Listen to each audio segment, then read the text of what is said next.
Hello दोस्तों, आज हम पढ़ने वाले हैं प्राइम नंबर। चलो हम प्रोग्राम लिखते हैं प्राइम नंबर के बाद। प्राइम नंबर सबसे पहले क्या होता है वो समझते हैं। प्राइम नंबर जो खुद से भाग जाए और वन से भाग जाए, ठीक है ना, जिसे हम प्राइम नंबर बोलते हैं। ठीक है, ये दो नंबर से भाग जाते हैं। ठीक है, तो चलो हम लिखते हैं। सबसे पहले हम चालू करते हैं। हम प्रोग्रामिंग लिखने पहले सेव एज कर लेते हैं, कई बार प्रोग्रामिंग डिलीट हो जाता है तो उसको कर देते हैं। सबसे पहले हम लिखते हैं प्राइम नंबर। प्राइम नंबर से हम सेव करते हैं। ठीक है, प्राइम नंबर से हम सेव करते हैं, प्राइम एन के नाम सेव करते हैं, जो भी हो, क्योंकि कई बार हम पहले बना कर रख लेते हैं तो उसको नहीं होता तो हम कोई भी नंबर सेव कर सकते हैं। हमारे उसके ऊपर डिपेंड करता है कि हम याददाश्त करें। ठीक है, सबसे पहले हम लिखते हैं include hashtag include stdio.h।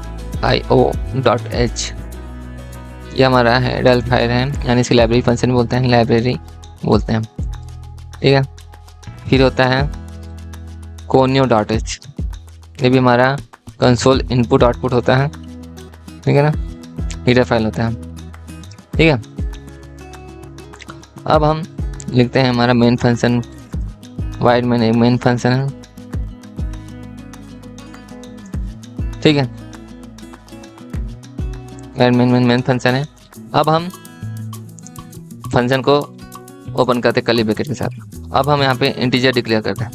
Integer declare करने के लिए हम सबसे पहले एन लिख लेते हैं, यहाँ पे एम लिख लेते हैं। चलो एम से चालू करते हैं। ठीक है, एम, फिर हम जे से चालू करते हैं। यह हमारा ये नंबर को प्रेजेंट करता है, जे हमारा काउंटिंग को प्रेजेंट करता है, काउंट करने के लिए। ठीक है ना, अब यहाँ पे लिख देते हैं काउंट। ठीक है ना, काउंट। ठीक है, अब हमारा तीनों तो डिक्लेयर हो गया। अब हमें क्या करना पड़ता है कि स्क्रीन को क्लियर करना पड़ता है। अगर पुराना कोई होगा तो वो नहीं आएगा। कई बार क्या होता है, पुराना चीज़ भी इसमें आ जाता है। ठीक है ना, पुराना आउटपुट भी कई बार स्टोर होता है, तो हम क्लियर स्क्रीन का उपयोग करते हैं। ठीक है, अब यहाँ पे हम प्रिंट एफ लिखते हैं।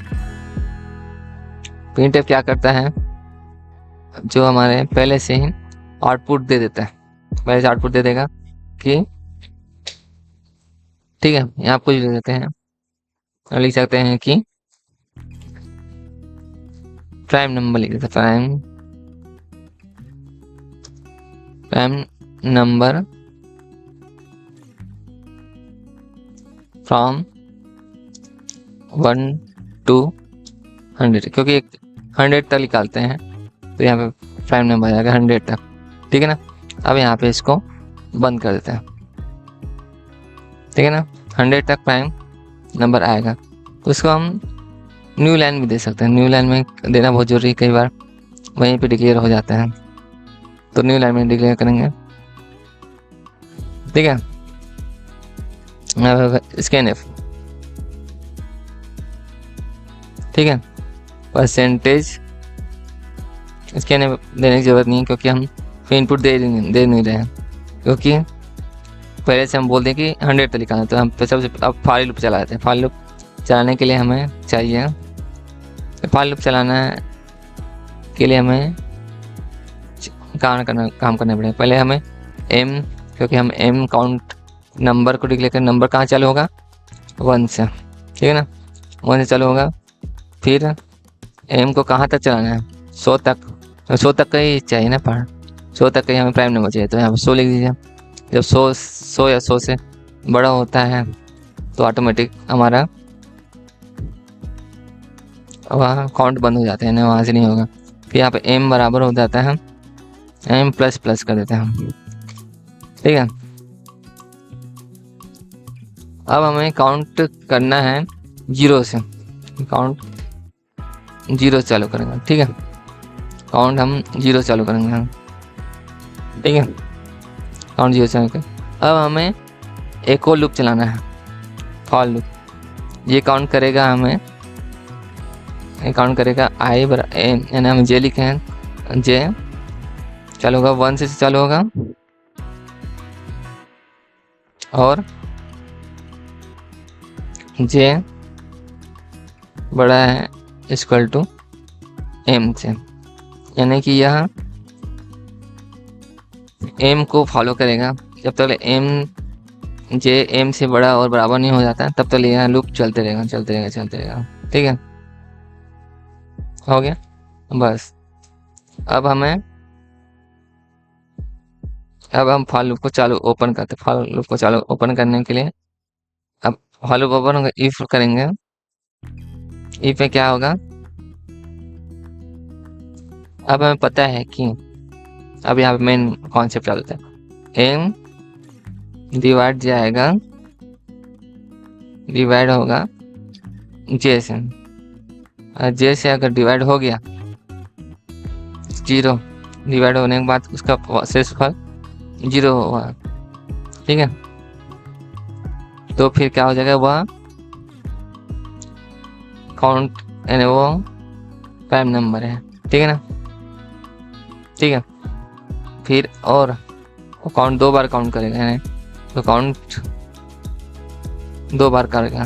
ठीक है, तो काउंट 2 बार करेगा तो इसको क्या करेंगे, प्लस प्लस, यानी काउंट फिर आगे बढ़ते जाएगा। यानी वो अगर रन हो गया तो फिर दूसरा स्टेप चलेगा, फिर काउंट फिर से चलेगा, फिर इसे बंद कर दो, यहाँ पे जब इफ 2 बार फॉर लूप और इफ लूप 2 बार ओपन किया था ये वाला, तो उसको बंद करना भी जरूरी है। ठीक है ना, फिर इफ लगाएंगे। काउंट को हम कितने बार चलाना चाहते हैं, 2 बार, काउंट 2 बार चलाना चाहते। ठीक है, क्योंकि इसमें वही रूल है ना, इसमें कि खुद से भाग जाएगा या फिर 1 से भाग जाएगा। हम पहले पढ़े थे, खुद से भाग जाएगा और 1 से भाग जाएगा। ठीक है,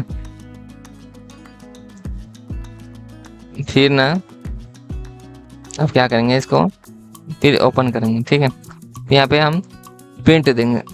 प्रिंट क्या देंगे, प्रिंट देंगे हमारा %d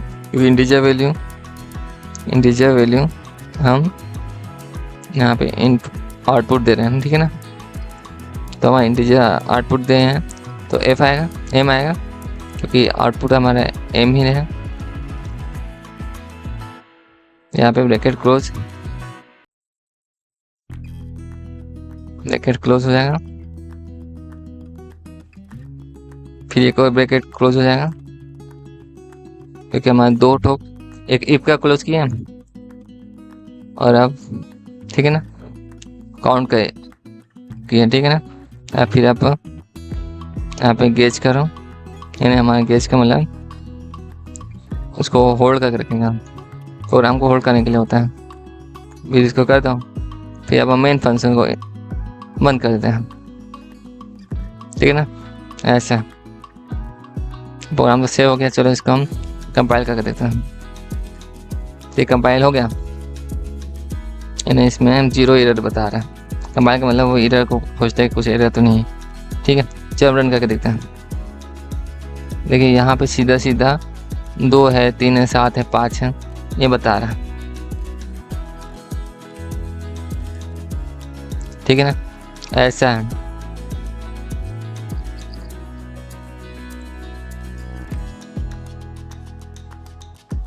ठीक है, ये हमारा उसमें बता दे, सीधा स्पेस नहीं लेकर के सीधा कर दिया।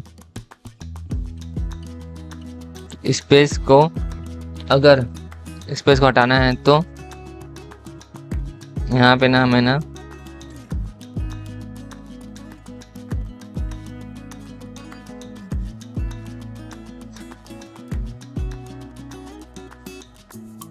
यहाँ पे स्पेस हटाना है, तो यहाँ पे हमें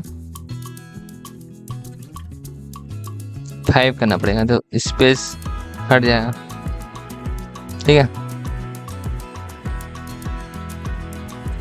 स्पेस हट जाएगा वहाँ पे। ठीक है, जब स्पेस आता है तो इसको 5D लिख देंगे। ठीक है, अब जाएंगे और रन कर देंगे। देखो अब स्पेस के साथ आ गया। 2 3 5 7 ये ऐसे संख्या है जो खुद से भाग जाता है और 1 से भाग जाता है। ठीक है, अगर आपको यह वीडियो अच्छा लगा तो लाइक ज़रूर कीजिएगा और अगर आप इस चैनल में नए हैं तो सब्सक्राइब जरूर कीजिएगा और अपने दोस्तों के साथ शेयर जरूर कीजिएगा, जिससे कि उनका भी नॉलेज बढ़े। तो हम मिलते हैं अगले ट्यूटोरियल में। तो बाय।